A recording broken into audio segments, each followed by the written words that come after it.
Kia còn nắng kìa chúng mày. Hả?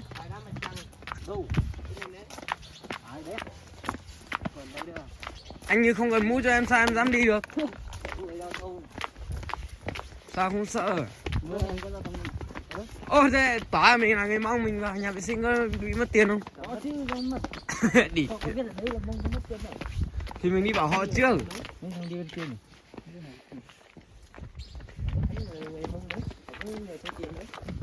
Có mày không thấy hai người ngồi kia à? Đi họ bảo là anh có phải người Mông không, anh như bảo chi bao nha. Do à? Do thì do thôi.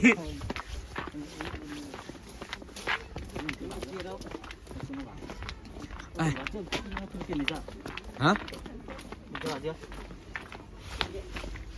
Tao không biết bọn kia đi đâu, đi vào chưa? Mày còn không đi sao rồi không biết à? Bọn kia nó vẫn đang đúng kia, tao vào rồi mà. Nó về thêm với nhà nó nhiệt. Chiếu này có dám vào đâu. Hả? Mua ra đón đi. Để anh Như đón đi rồi xem.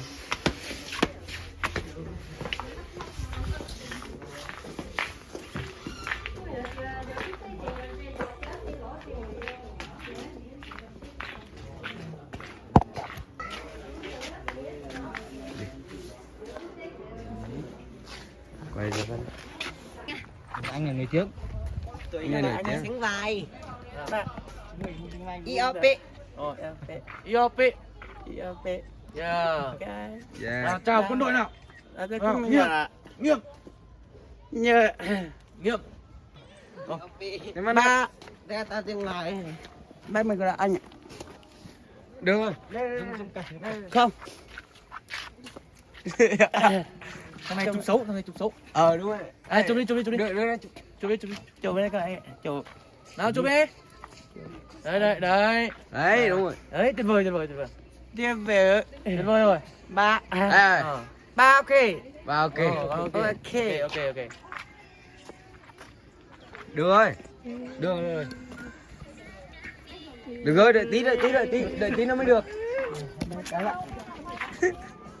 Bách cô tái. Nó cầm kịch bản nó quay được.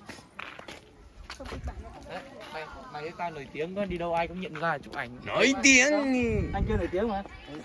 Phải không? Ông kia. Từ quay video tí nữa. Bây giờ người ta mượn một tí đang Điện thoại đây thì không có ai em mắc. Sướng nhỉ, điền không bảo quay tí nữa. Tao buồn quá. Đôi giày trắng của tao. Mị lên như thế này. Cái gì phải chơi ấy? Đôi giày trắng của tao. Anh Như đón nè. Em bé này xinh nhỉ. Đóng poster là các em. Hả? Ảnh poster á? Chụp ảnh poster đi. Tí làm poster. Poster 3 người à? Ba nhân vật chính, 2 nhân vật chính thì vào ấy. Điền đúng rồi, điền đi. Nhân vật chính mà là được rồi. Các phủ với vị. Chính 3 người mà. Chứ vợ nhặt. Chụp nhá. A phủ. Vợ nhặt, vợ chồng A phủ. A phủ nhầm. A phủ. Hôm nay mà Tao quên. Hôm nay đổ mày. Tao là thanh niên trong làng, còn bọn mày cứ đóng làm nhân vật chính đi. Đủ. Mất đủ. Mất là mà đi mua xin được. xin gì? Con vật đấy thích thì thôi chứ. Xin nó không mất tiền. Tiền mẹ ấy. Nó vào thôi kìa. Thôi các cụ ơi, vào quay hộ con cái các cụ. Soi gì nữa? Các cụ cầm kịch bản xong các cụ đi sau. Cầm kịch bản xong rồi đi sau. Poster với chỉnh dã man rồi nhá các em. Phủ đâu? Áo phủ đâu? Rồi. Điền đây nè. Mặc cái Điền vương mông áo đâu? Cái bọn này. Áo nào vừa tao. Thay áo đi, áo đâu rồi? Tiền có áo. Áo đâu rồi? Thế thì chụp một cái mị đang hút sáo, đang Hút sáo này. Thổi sáo. Mày dựa vào đấy bạn Hương. Đấy, mày chụp cân. Nhìn cứ như kiểu Đi vào đi chụp đi. Lấy góc đẹp đấy nhá. Mày phải tỏ Mặt tròn xoe. mày phải tỏ vẻ mặt buồn buồn nữa. Mặt buồn. Điên à, trước đấy là mình là vui, mình đang tuyệt vời, mình đang yêu đời. Mày bà đâu hộ cầm á, hộ cầm Đoạn đầu là buồn rồi đó. quay reo Vậy kiểu mình không nói đâu, mình chỉ tí đi. sao lại chụp? Tao tưởng quay. chụp Butter mà. chụp Có bắt tay người nào? Đúng rồi mày ạ. Ôi được. Ai nhân vật chính mà chụp luôn. Áp phủ đâu. cười nó cười Bây giờ cầm sáo đi. Áp phủ đâu rồi? Vậy mau kéo khoác đi. Nhưng mà cầm này ngon đấy. Nhưng mà mày thấy áp phủ nào? Sáo ấy mày. Áp phủ nào nó mặc như này không? Thổi đi. Nhưng mà không mong đâu kia kìa. Chỉ hỏi áp phủ còn mấy Cởi cái áo này ra. Thổi kiểu thế mày đừng có thổi kiểu thế kiểu mồm xấu á. áo này tao không vừa. Đấy kiểu thế được rồi. Áo bé em. Mày nhìn mua đâu? Nhìn thân xác tao mặc vừa cái Ê, áo. áo phủ không vừa áo trưởng vào đi. Trưởng cái gì mà không vừa cởi áo ra, Kéo khoác ra. sao không vừa? Mày mặc vào đi. Không Nhìn vừa, tao mặc chỉ vừa khoác thì- thôi. Thằng này to xác như này. Hiền đi, để cười đi. Vừa sao không Mày vừa? cười là mặt Tay cơm sao hầm không ra vừa? đấy. Mặt xị xị như mặt giống như Có cứt ấy. địa rồi. Cài cúc vào đấy chị. Không phải để xanh ra đâu.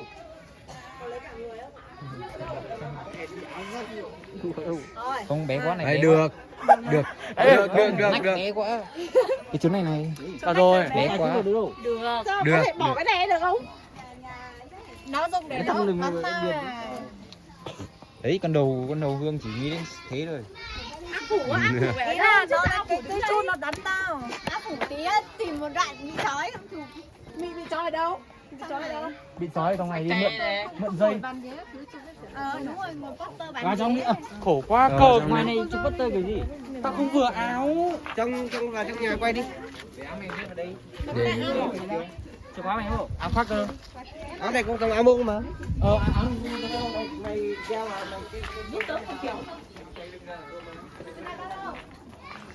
toán cầm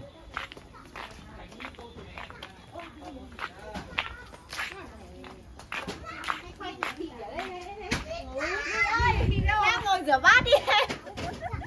Không, mình quay cái poster đã. Thì cho nó chụp ngồi rửa poster. bát thì poster sau. Nhà ai đấy? Để tớ xin á. Không, mấy lúc quay thì phải cứ rửa hết đóng bát kia chủ không nói gì đâu mà. Không, tao chỉ dùng một hai cái thôi, tượng trưng thôi. Rửa hết đóng kia chủ không nói gì đâu thì Cầm cho tao. đưa cầm á. Cầm cho tao. Tớ đi qua. nhà của ai đấy? Em ơi, cho chị này vào rửa bát hộ em nha. À đúng rồi, đi vào rửa bát hộ đấy. Được rồi, được á. Nhỏ này đi ra, để tao thấy nào ăn. Quay đi. Lai đâu bạn ơi. Mày ơi, kiểu khổ một.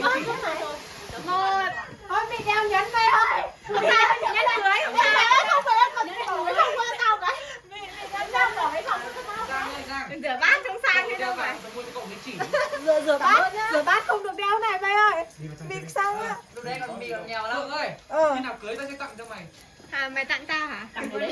Nè, vàng giả. Nào mày cưới tao tặng cho mày. Bỏ cái đấy đi. Một Bỏ cây cái nào. nào ấy? Mày cầm cho Để tao. tao nhờ em. Rồi, ok. Thế thì mỗi đứa quay một đấy đi để tao quay mấy đứa kia. Quay mấy đứa kia đi. Quay đấy.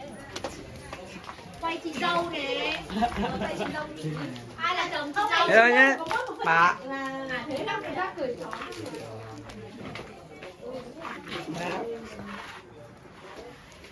Nó mò ra. Ờ.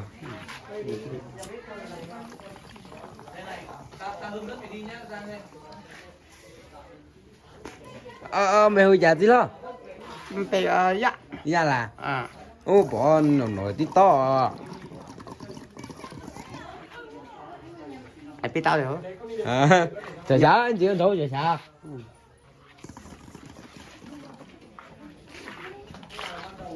Nhớ được tôi á. Ủa, ông nhớ nào mà tát à? Mà ta à? Ờ. À. Cái này đấy. Thế nếu nhau nào mà tát sự. À. Ừ. Biết tôi chả quay phí rồi à? Cà phê á. Ừ. Cà quê có gì nào? Nhìn nhớ quay quay ra xe. Thì cái này sao mà nó hả? Một tí. Để tao hút thử. Cháu thử nào? Hả? Cháu thử cái điếu nào? Bao đó? Đấy. Đây đâu đấy. Ấy đừng quay với bẩn. Em mới gọi. Yêu đi. Đấy mày bảo vừa kéo kéo thôi. Để tao. Chú ơi là tao quay đừng thấy tao nhá. Mày đừng ngơ thế chứ. Mị không ngơ thế đâu. Đấy cháu mượn một tí nhá mà. Cháu quay một tí nhá mà. Thanh Hóa mới là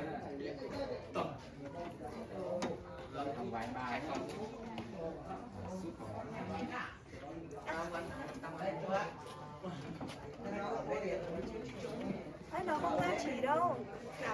Giả vờ thôi mà mày. Mày đừng cười. Đừng có cho tao cười nữa. Mịn phải buồn chứ mịn cười em đi. Đập kia bạn ơi, nhắm kia bạn ơi. 2, 3, bắt đầu. 1, 2, 3 diễn nhỉ? 1, 2, 3, giết. Từ để tao làm quen với cái này đã.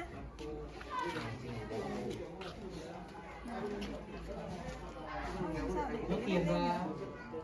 Cái này nhau quá. 2, 3. Từ tao quen. Mày quay cái chỗ chỉ vật vật nhá mày. Ui, thì còn làm con mồm ra. Buồn lòng mày.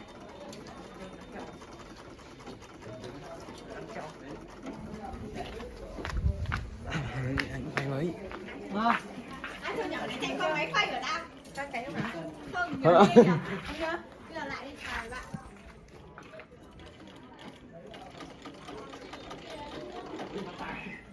Ok. Rồi ok. Được rồi đấy, cảnh này được rồi. Anh còn cảnh nào nữa? Đấy. Đây, xoay cái cổ. Xoay đi quay gỗ này. Làm việc mà mày cần mày nhưng mà lúc làm việc thì phải trông xấu một tí. Nhưng mà còn thoại thôi. Phim mà. Ơi, Thì đánh nhau với thoại rồi đang ở đầu. Mèo mèo ấy. Đi đó, đấy chúng nó kiểu nó có mèo ấy. Nghe. này cầm tao chụp. Chụp cái con chim bồ câu này. Nú, chúng nó thăm rồi với con mèo ấy. Mày cứ giả vờ thích rồi đấy. Nó không thích mày. Mày đừng nắm đuôi nó. Nó bảo không thích được. Ui, xuống anh bảo. Nhỏ này đi ra. Này, khinh mày rồi. Ê, mày, mèo. Nhắn tin chài rồi. Bảo sao? Để ti săn mua nào phải theo. Này, bạn này. Được không? Thế chị dâu thì phải có anh chồng chứ. Chồng đó. Có cảnh anh chồng không? Có mà. Ta đọc tao nhớ. Có sao tao đọc. Như thế tí nữa quay xong hãng mặc cái bộ này. Giờ mặc cái bộ này lại điên. Kéo thêm thôi. Làm gì mà tao thấy mày cầm máy quay mãi giờ. Tao chụp ảnh. Chụp ảnh. Tao quay cảnh. Quay trong mẹ Nhảy nha mày. chụp tí. Happy birthday rồi. À ai còn xa không? Thế thì cứ để cái rượu ở đấy xong mượn một cái bát đi. Đấy, Ôi, trong đấy có bếp lửa này. trong đấy uống một bát mà. Đây này. Cái bát này gì ấy quá nhỉ? Đây giống bát xưa luôn. Giống bát hồi xưa. Hút nước đi mà đây có cái cảnh của con mèo này, ngày xưa là có mèo chứ nhỉ? Nước này tao uống nước, bây giờ phải cái nước lọc chứ. Tao cho tao uống nước. Xin nước lọc. Nước lọc ở đâu rồi? Bác ơi, nhà bác có nước lọc không bác? Bác không có. Ngày xưa cũng có bèo mà. Cái nước lá đấy bạn ơi, còn nước lọc làm gì? Tao uống mà. Quay phải uống mà. Nước sôi hỏa uống được không? Đâu? Thế ra đâu? Nước sôi ở thế chịu thật rồi. Mấy cái kia sẵn sàng mua nhá. Mấy anh kia bảo là mấy cái thùng kia thì mấy người già sẵn sàng rồi. Trưởng. Nó rót thành nóng thì nó nóng thật nha. Nóng thật nha. Bỏng mồm.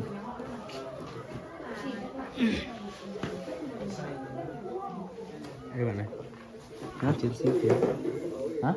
Đây cái kìa. Chiến sĩ hả?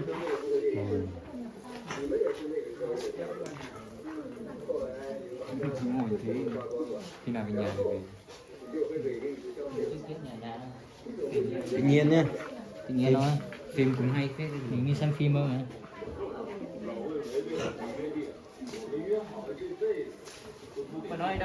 Sao chúng nó không cái cảnh mà chúng đi Cô cha mình A sử đi. Đừng lấy eo tao nhé.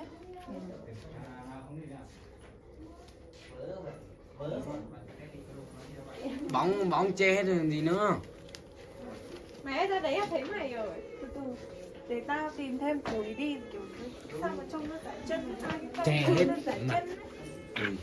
Đây là mấy con lợn đây. Chục con. 2-3 con. 3 con. Sao cho nhiều ấy.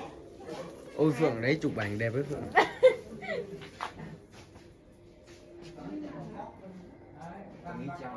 Hiện xong rồi mới đánh được chứ. Nhưng mà có trà không có chai áo phủ. Đây chắc phải áo phủ. Đi đến nay là bị sửa rồi đấy. Đi đến Đủ hiểu đấy. Bây giờ rồi. Thấy ai vậy? Tao làm cùng bà cha mà. đây áo phủ đây đi. Điền à? Ra để cho mượn đi. À coi xuống đây. Bọn mình đang đi quay.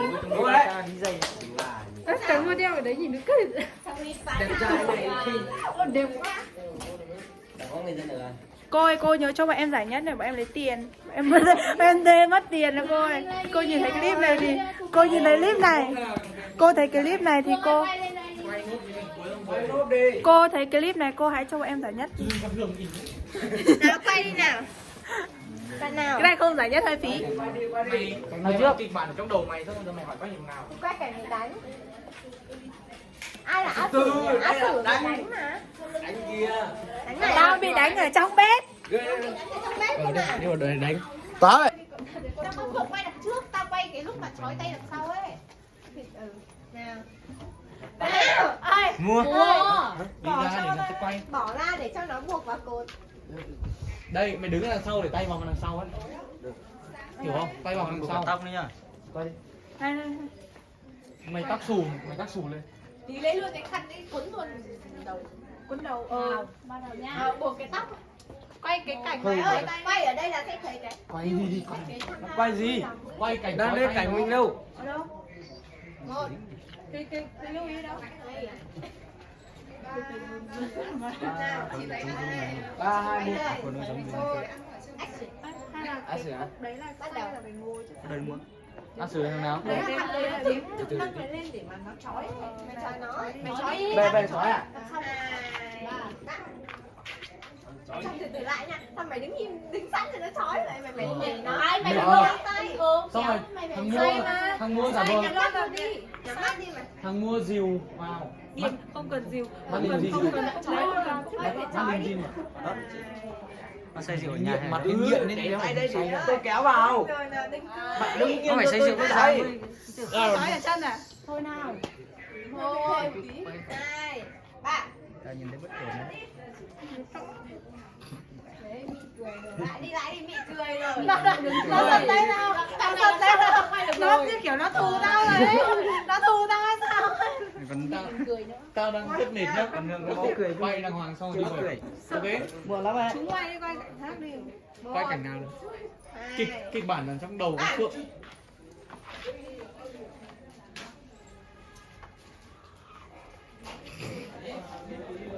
Ok.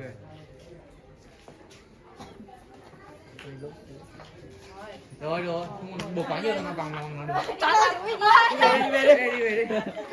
Ok. Bỏ ra xong rồi chói chân, quay lại chói chân, tay. Đúng là A Sử rồi. A Sử đi chơi chuyền kéo nhau cái tay để chơi đi. Đấy, bạn không cắn thì tôi bỏ tay nhá. Bạn không cắn tôi bỏ tay nhá. Nó đòi mổ tao mà. Dây thừng nhỉ? Lấy thủng. Mất ông đi. Hả? Không còn làm là thì coi Cái dây rất cắt cỏ ấy. Đây. Ông này xem ông có dây thừng. Nên sẽ cất có. Mua em hỏi ông mua đây không phải dây phải của. Đấy còn làm nước quay nốt. Dây thường thì đoạn này không. Nhưng lên tao lâu lắm rồi không được.